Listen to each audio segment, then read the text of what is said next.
ഈശോ മിശിഹായ്ക്ക് സ്തുതിയായിരിക്കട്ടെ. നമുക്കൊരു നിമിഷം കണ്ണുകളടച്ച് ഒന്ന് പ്രാർത്ഥിക്കാം. സ്നേഹസ്വരൂപനായ യേശുനാഥ, ഞങ്ങളെ പൂർണ്ണമായും അങ്ങയുടെ കരങ്ങളിലേക്ക് ഞങ്ങൾ സമർപ്പിക്കുകയാണ്. അങ്ങയെക്കുറിച്ച് അറിയുവാനും അങ്ങയുടെ സ്നേഹത്തിൽ വളരുവാനും വേണ്ട കൃപാവരം ഞങ്ങൾക്ക് ഓരോരുത്തർക്കും നൽകണമേ. പ്രാർത്ഥനയാവുന്ന ജീവിതത്തിൽ വളരുവാനും പ്രാർത്ഥനയെ മുറുകെ പിടിച്ച് അങ്ങയുടെ കൂടെ ചേർന്ന് വളരുവാനും വേണ്ട കൃപാവരം ഞങ്ങൾക്ക് ഓരോരുത്തർക്കും നൽകണമേ. ആമേ. ഒരു വേനൽ അവധിക്കാലം കുട്ടികൾ കടൽ തീരത്ത് പട്ടം പറപ്പിച്ച് കളിക്കുകയാണ്. ഈ പട്ടങ്ങളാവട്ടെ അങ്ങ് കണ്ണെത്താ ദൂരത്ത് ആകാശത്ത് പാറി നടക്കുന്നു. അതുവഴി വന്ന ഒരു കുട്ടിയുടെ അങ്കിൾ അവൻ പറപ്പിക്കുന്ന പട്ടം നോക്കി പല വിധത്തിലും തിരിഞ്ഞു നോക്കിയിട്ട് അവൻ്റെ കയ്യിലുള്ള പട്ടം കാണാൻ സാധിച്ചില്ല. അങ്കിൾ അവനോട് പറഞ്ഞു, മോനെ, നിന്റെ കയ്യിൽ പട്ടമില്ല. ഉടനെ കുട്ടി പറഞ്ഞു, അങ്കിൾ, എൻ്റെ കയ്യിൽ പട്ടമുണ്ട്, എനിക്ക് ഉറപ്പാണ്.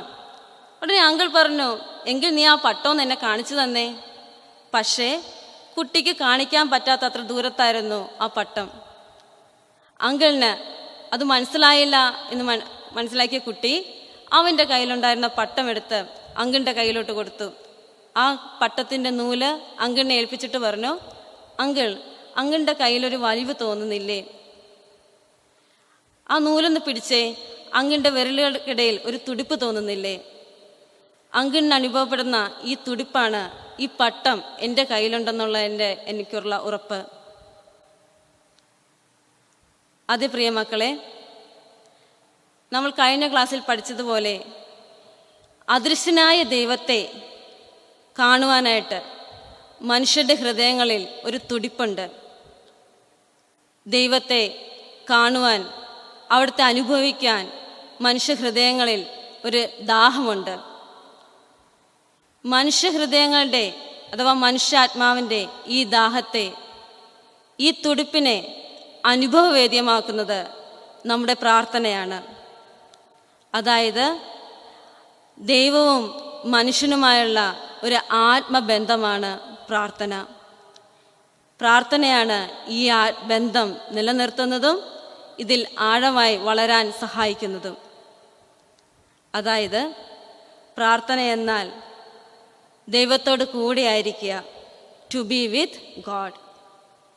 ദൈവത്തോടെ കൂടെ സഞ്ചരിക്കുക, ടു വാക്ക് വിത്ത് ഗോഡ്. ദൈവത്തെ ശ്രവിക്കുക, ലിസണിങ് ടു ഗോഡ്. ദൈവവുമായിട്ട് സംവദിക്കുക, to have dialogue with God. ദൈവത്തോട് കൂടെയായിരിക്കുക, to stand before the Lord. സ്നേഹമുള്ള കുട്ടികളെ, അപ്പോൾ നമുക്ക് പ്രാർത്ഥന എന്താണെന്ന് മനസ്സിലായി. ദൈവവും മനുഷ്യനുമായുള്ള ഒരു ആത്മബന്ധമാണ് പ്രാർത്ഥന. ഇനി നമ്മുടെ വിശുദ്ധ ഗ്രന്ഥത്തിൽ വെളിപ്പെടുത്തിയിട്ടുള്ള പ്രാർത്ഥനാ രൂപങ്ങൾ ഏതൊക്കെയാണെന്ന് നമുക്കൊന്ന് നോക്കാം. ആരാധന, യാചന, മധ്യസ്ഥ പ്രാർത്ഥന, കൃതജ്ഞതാ പ്രാർത്ഥന, സ്തുതിപ്പ്. ഇവയാണ് നമ്മുടെ വിശുദ്ധ ഗ്രന്ഥത്തിൽ വെളിപ്പെടുത്തിയിട്ടുള്ള പ്രാർത്ഥനാ രൂപങ്ങൾ. ഈ പ്രാർത്ഥനാ രൂപങ്ങളിലൂടെ നമുക്കൊന്ന് കടന്നു പോകാം. അപ്പോൾ നമുക്ക് മനസ്സിലാകും ഈ ഓരോ പ്രാർത്ഥനാ രൂപങ്ങളിലും നമുക്കുണ്ടായിരിക്കേണ്ട മനോഭാവം എന്തെന്നും പ്രാർത്ഥനാ രൂപങ്ങളുടെ ഘടകങ്ങൾ എന്തെന്നും. ഒന്നാമത്തെ പ്രാർത്ഥന രൂപമായ ആരാധന. നമ്മളെല്ലാവരും ബൈബിളിൽ വായിച്ചറിഞ്ഞിട്ടുള്ള ഒരു സംഭവമാണ് സമാഗമ കൂടാരത്തിൽ ദൈവത്തെ കണ്ടുമുട്ടുന്ന മോശ. പുറപ്പാട് 33:7-11 പറയുന്ന സംഭവം ഇങ്ങനെയാണ്. സമാഗമ കൂടാരത്തിൽ ദൈവത്തെ കാണുവാനായിട്ട് പോകുന്ന മോശ സമാഗമ കൂടാരത്തിലേക്ക് പ്രവേശിക്കുമ്പോഴേക്കും അവിടെ ഉണ്ടാകുന്ന ജനങ്ങളെല്ലാവരും മോശ ആ കൂടാരത്തിലേക്ക് പ്രവേശിക്കുന്നത് വരെ മോശയെ വീക്ഷിക്കുന്നു. ആ കൂടാരത്തിലേക്ക് പ്രവേശിച്ച് കഴിയുമ്പോഴേക്കും ഒരു മേഘസ്തംഭം വന്ന് ആ കൂടാരത്തെ മറയ്ക്കുന്നു. ദൈവവും മോശയുമായി സംസാരിക്കുന്നു. ഈ സമയം ഈ കൂടാരത്തിന് പുറത്തു നിൽക്കുന്ന ജനങ്ങൾ അവരവരുടെ കൂടാരത്തിന് മുമ്പിൽ എഴുന്നേറ്റ് നിന്ന് ദൈവത്തെ കുമ്പിട്ട് ആരാധിക്കുന്നു. അതേ പ്രിയമക്കളെ, മഹത്വത്തിൻ്റെ രാജാവായ ദൈവത്തിന് മനുഷ്യാത്മാവ് അർപ്പിക്കുന്ന ആദരവാണ് ആരാധന. സൃഷ്ടാവായ ദൈവത്തിൻ്റെ മുമ്പിൽ താനൊരു സൃഷ്ടിയാണെന്ന് അംഗീകരിക്കുന്ന മനുഷ്യൻ്റെ പ്രാഥമിക മനോഭാവം. രണ്ടാമത്തെ പ്രാർത്ഥനാ രൂപമാണ് യാചന. സൃഷ്ടിയായ മനുഷ്യൻ, അതായത് സൃഷ്ടിയായ നാം ഓരോരുത്തരും സൃഷ്ടാവായ ദൈവത്തോട് യാചിക്കേണ്ടതുണ്ട്. ലൂക്ക 18:13 പറയുന്നത് പോലെ, ദൈവമേ പാപിയായ എന്നിൽ കനിയണമേ എന്ന ചുങ്കക്കാരൻ്റെ മനോഭാവമാണ് ഈ പ്രാർത്ഥനയിൽ നമുക്കുണ്ടായിരിക്കേണ്ടത്. ധൂർത്തപുത്രൻ്റെ ഉപമ നമ്മെ ഓർമ്മിപ്പിക്കുന്നു, യാചന പ്രാർത്ഥന ദൈവത്തിലേക്കുള്ള ഒരു തിരിച്ചുവരവും കൂടിയാണെന്ന്. ഇനി നമുക്ക് മൂന്നാമത്തെ പ്രാർത്ഥന രൂപമായ മധ്യസ്ഥ പ്രാർത്ഥന എന്താണെന്ന് മനസ്സിലാക്കാം. യേശു മാത്രമാണ് എല്ലാ മനുഷ്യർക്കും വേണ്ടി ദൈവത്തോട് മാധ്യസ്ഥം വഹിക്കുന്നവൻ. ക്രിസ്തുവിനോടുള്ള ഈ മാധ്യസ്ഥത്തിൽ പങ്കാളികളാകുകയാണ് നമ്മളും നമ്മുടെ മധ്യസ്ഥ പ്രാർത്ഥന വഴി. ഫിലിപ്പിയൻസ് 2:4 പറയുന്നു, ഓരോരുത്തരും അവരവരുടെ താല്പര്യങ്ങൾ മാത്രം പരിഗണിച്ചാൽ പോരാ, മറ്റുള്ളവരുടെ താല്പര്യങ്ങൾ കൂടി പരിഗണിക്കണം. ഈ ഒരു മനോഭാവമായിരിക്കണം മധ്യസ്ഥ പ്രാർത്ഥനയിലും നമുക്കുണ്ടായിരിക്കേണ്ടത്. നമ്മുടെ താല്പര്യങ്ങൾ മാത്രം പരിഗണിച്ചാൽ പോരാ, മറ്റുള്ളവരുടെ താല്പര്യങ്ങൾ കൂടി പരിഗണിക്കണം. അതുപോലെ തന്നെ ഈ മധ്യസ്ഥ പ്രാർത്ഥനയ്ക്ക് ഒരു അതിരില്ല. നമ്മുടെ ശത്രുക്കൾക്ക് വേണ്ടി കൂടി നമ്മൾ ഈ മധ്യസ്ഥ പ്രാർത്ഥനയിൽ പ്രാർത്ഥിക്കണമെന്നാണ് യേശു ലൂക്കായുടെ സുവിശേഷം 23:34 പറയുന്നത് പോലെ. യേശു കുരിശിൽ കിടന്നുകൊണ്ട് ഇപ്രകാരം പ്രാർത്ഥിച്ചു, പിതാവേ, അവർ ചെയ്യുന്നത് എന്തെന്ന് അവർക്കറിഞ്ഞുകൂടാ, അവരോട് ക്ഷമിക്കണമേ. അതായത് നമ്മുടെ മധ്യസ്ഥ പ്രാർത്ഥനയിൽ ശത്രുക്കളെ കൂടെ ഉൾപ്പെടുത്തുക. നമ്മുടെ സ്വന്തം താല്പര്യങ്ങൾ മാത്രം പരിഗണിച്ചാൽ പോരാ, മറ്റുള്ളവരുടെ താല്പര്യങ്ങൾ കൂടി പരിഗണിക്കണം. നാലാമത്തെ പ്രാർത്ഥനാ രൂപമാണ് കൃതജ്ഞതാ പ്രാർത്ഥന. കൃതജ്ഞതാ പ്രകാശനമാണ് പ്രാർത്ഥനയുടെ മറ്റൊരു സവിശേഷത. ലൂക്ക 17:11-19 യേശു 10 കുഷ്ഠരോഗികളെ സുഖപ്പെടുത്തുന്ന സംഭവം നമ്മൾ വായിക്കുന്നു.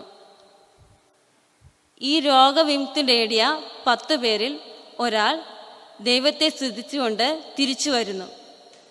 ഈ ഒരു മനോഭാവമാണ് നമുക്കും കൃതജ്ഞതാ പ്രാർത്ഥനയിൽ ഉണ്ടായിരിക്കേണ്ടത്. ഇനി പൗലോസ് അപ്പോസ്തലൻ്റെ മിക്കവാറും ലേഖനങ്ങൾ നമ്മൾ എടുത്തു നോക്കിയാൽ നമുക്ക് കാണാൻ സാധിക്കും, ആ ലേഖനങ്ങളെല്ലാം ആരംഭിക്കുന്നതും അവസാനിക്കുന്നതും കൃതജ്ഞതാ പ്രകാശനത്തോടെയാണ്.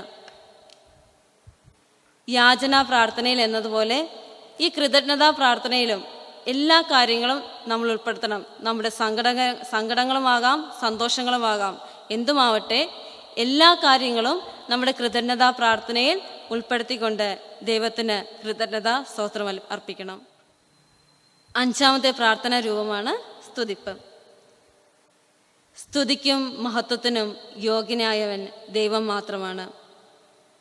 ദൈവം എന്തു ചെയ്യുന്നു എന്നതിനപ്പുറം ദൈവം ആരാകുന്നു എന്നതായിരിക്കണം നമ്മുടെ സ്തുതിപ്പിൻ്റെ കാരണങ്ങൾ.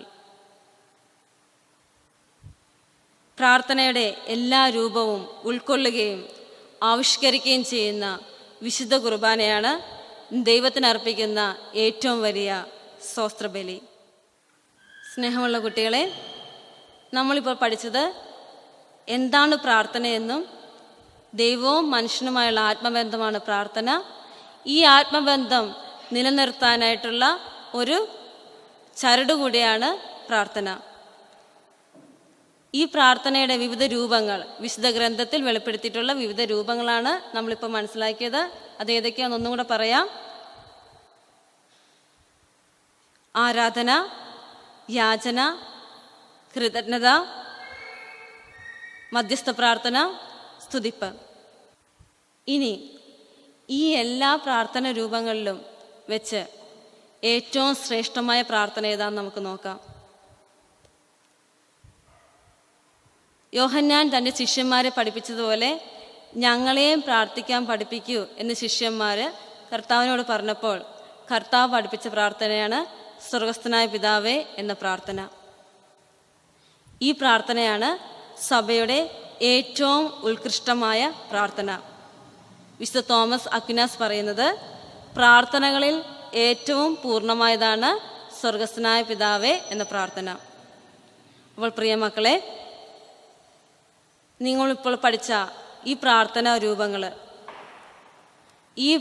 രൂപങ്ങളിൽ ഏതെങ്കിലും ഒന്ന് ഉൾപ്പെടുത്തിക്കൊണ്ട് ഒരു പ്രാർത്ഥന നിങ്ങൾ എഴുതി തയ്യാറാക്കുക. അപ്പോൾ യേശു പഠിപ്പിച്ച ഏറ്റവും ഉത്കൃഷ്ടമായ പ്രാർത്ഥനയായ സ്വർഗസ്ഥനായ പിതാവേ എന്ന പ്രാർത്ഥന ചൊല്ലിക്കൊണ്ട് നമുക്കിന്ന് നമ്മുടെ ക്ലാസ് അവസാനിപ്പിക്കാം. എല്ലാവരും കണ്ണുകളടച്ച് സ്വർഗസ്ഥനായ പിതാവേ എന്ന പ്രാർത്ഥന ഏറ്റുചൊല്ലുക. സ്വർഗസ്ഥനായ ഞങ്ങളുടെ പിതാവേ, അങ്ങയുടെ നാമം പൂജിതമാണമേ, അങ്ങയുടെ രാജ്യം വരണമേ, അങ്ങയുടെ തിരുമനസ് സ്വർഗത്തിലെ പോലെ ഭൂമിയിലുമാകണമേ. അന്നു വേണ്ട ആഹാരം ഇന്നേക്ക് തരണമേ. ഞങ്ങളോട് തെറ്റിയെന്നോട് ഞങ്ങൾ ക്ഷമിക്കുന്നത് പോലെ ഞങ്ങളുടെ തെറ്റുകൾ ഞങ്ങളോട് ക്ഷമിക്കണമേ. ഞങ്ങളെ പ്രലോഭനത്തിൽ ഉൾപ്പെടുത്തരുതേ, തിന്മയിൽ നിന്ന് ഞങ്ങളെ രക്ഷിക്കണമേ. ആമേൻ.